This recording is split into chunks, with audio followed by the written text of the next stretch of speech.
ठीक है students, next question है हमारे पास exercise NCERT book class 10 math exercise 1.1 का 1 का सेकंड। ये रहा क्वेश्चन एनसीईआरटी एक्सरसाइज 1.1 का 1 का 2।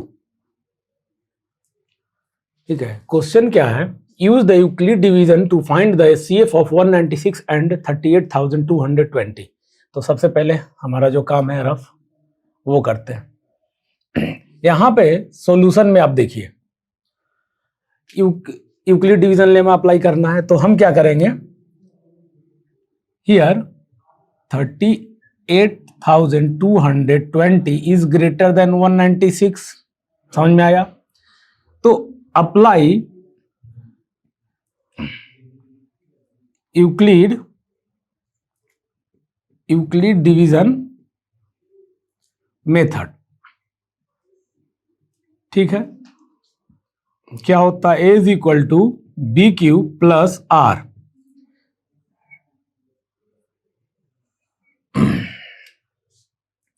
ठीक, जहां पे R is greater than equal to 0 but less than B, ये कंडीशन होता है हमारे पास। ठीक है, तो अब देखिए क्या करना है, 196 को डिवाइड करेंगे 38,220 में, तो ये जाएगा 195 में, तो ये कंप्लीटली डिविजिबल हो जाएगा। ठीक है, ये क्या होगा, कंप्लीटली डिविजिबल हो जाएगा 195 से। तो हम क्या लिखते हैं हियर, और ये प्रोसेस कब तक चलता है, जब तक कि रिमाइंडर हमारे पास 0 नहीं आ जाए, till the process is going on. तो हमारे पास क्या हुआ है? ये बी होता है ना, ये रिमाइंडर है, ये बी, ए और क्वेश्चन। ठीक है, तो एक चीज बताइए आप, यहां रिमाइंडर 0 हो गया तो हमारा जो फर्दर प्रोसेस है वहीं स्टॉप हो जाएगा। Here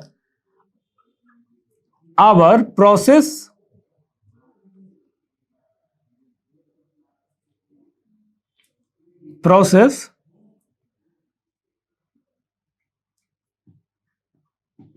will stop. क्यों? बिकॉज यहां पे क्या है, remainder is equal to 0। Remainder क्या 0 आया, इसलिए हमारा जो प्रोसेस है वहां यहां पे रुक गया। तो जब प्रोसेस रुक गया तो हमें एचसीएफ मिला होगा, तो यहां पे 196 is the HCF of 196 and 38,220। ठीक है, यही होता है हमारे पास। तो अब इसको इस फॉर्म में आप कैसे लिखोगे, ये चीज तो हम कि रिमाइंडर सर 0 आ गया, जब 0 आ गया रिमाइंडर तो हमारा Euclid division lemma will stop here, हमारा जो फर्दर प्रोसेस है वहां रुक जाएगा। तो आप इस फॉर्म में कैसे लिखोगे, तो हम लिख सकते हैं 38,220 is equal to 196 into 195 plus 0। ये हमारे पास प्रोसेस का जो प्रोसीजर है वो हमारे पास मिला, ये प्रोसीजर हमने लिखा। ठीक है, तो ये चीज समझ में आया कि यूक्लिड डिवीजन लेमा क्या होता है, condition a is equal to B Q plus r, और ये फर्दर जहां पे आर का वैल्यू हमेशा इक्वल टू और बड़ा होता है 0 से बट छोटा होता है बी से, यानी कि डिवाइजर से। ठीक है, तो हम क्या किए, 196 को इतना में डिवाइड किए तो इतना आया। तो अब एक चीज बताओ यहां पे, ठीक है, एक चीज यहां पे बताना, 196 इंटू 195, अगर ऐसा क्वेश्चन एग्जाम में आ जाता है तो क्या हमें डिम्स में तो नहीं आएगा ना ऐसा, इतना तो हम मल्टीप्लीकेशन नहीं करने वाले हैं कि 196 इंटू 195 को मल्टीप्लाई करेंगे सर तो हमारा जो है वी विल गेट 38,220, ऐसा तो नहीं है।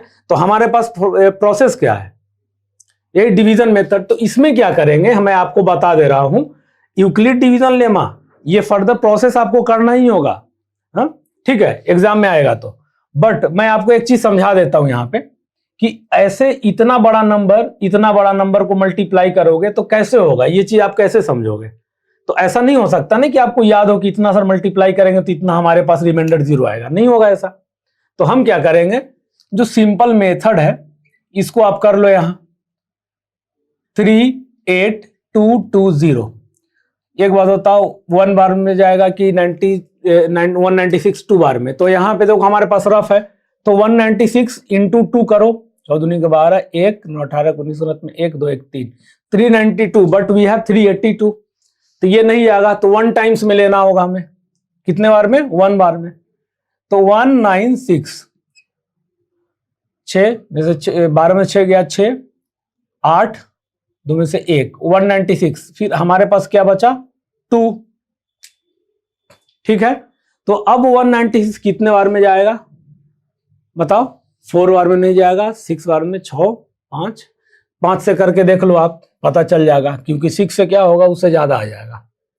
तो 196 इंटू 5, 6 5 30, 3 45 45 3 48 के 8, 4 5 4 5 4 9, नहीं 6 5 30 के 0 हाथ में 3 9 तो 45 3 48 के 8 हाथ में 4 5 4 9, 980। इससे ज्यादा में जाएगा, कितना में जाएगा? 9 टाइम्स में 196, 9 दूनी की क्या हुआ? 18, हमको कितना? 1862 चाहिए। तो यहां से 5 से 10 में अगर कर देंगे तो 1960 मिलेगा। तो 1960 से छोटा चाहिए, यानी कि हम 9 कर सकते हैं। तो यहाँ पे 9 से गुना कर दो, 9 6 54 के हाथ में 5, 9 9 81 5 86 के 6 हाथ में 8 8 16 1 17, 1764। तो अब यहाँ पे आप कैसे समझे? यहाँ पे 9 टाइम्स में। तो अब बताना, अगर 196 है, 10 बार में करते हो तो 1960 मिलेगा। 1960 आएगा क्या? नहीं आएगा। तो 10 से नहीं सर, 9 से करेंगे। तो हम 9 से किए तो कितना मिला मुझे? 1764।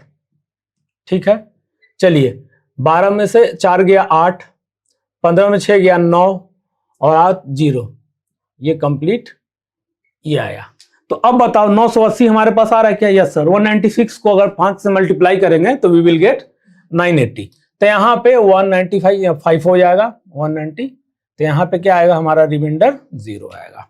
तो जब रिमाइंडर 0 आ जाता है तो कोई बोल रहा है सर ये 195 विल बी द आंसर। नहीं होगा ना। क्यों? इसलिए नहीं होगा, क्योंकि जब भी अगर आप बी और ए में डिवीजन करते हो, जहां पे ए इज ग्रेटर देन बी है, बी क्या है? आपका डिवाइजर है, ये क्या है? डिविडेंड है।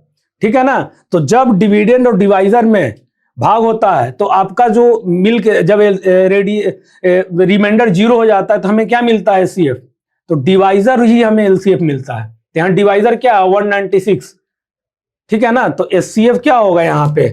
196 और 3800220 का एचसीएफ हमारे पास क्या होगा? ये होगा।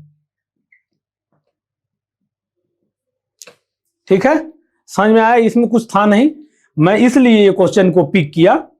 ठीक है, क्योंकि इसमें एक चीज मुझे बताना था कि ऐसा अगर होता है तो आप ये मेथड करके पता चल जाएगा ना कि इसमें आएगा, इतने टाइम्स में वो कंप्लीट होगा। तो आप यूक्लिड डिवीजन लेमा क्या है? डायरेक्ट, क्योंकि दिस मल्टीप्लाइड टू दिस, इतना बड़ा नंबर को डिवाइड करना है। तो ये क्या होगा कि आप ऐसे नहीं समझ सकते ना इस चीज को कि 195 196 में 195 से मल्टीप्लाई करेंगे सर, नहीं, इतना बड़ा नंबर को आप नहीं समझ सकते।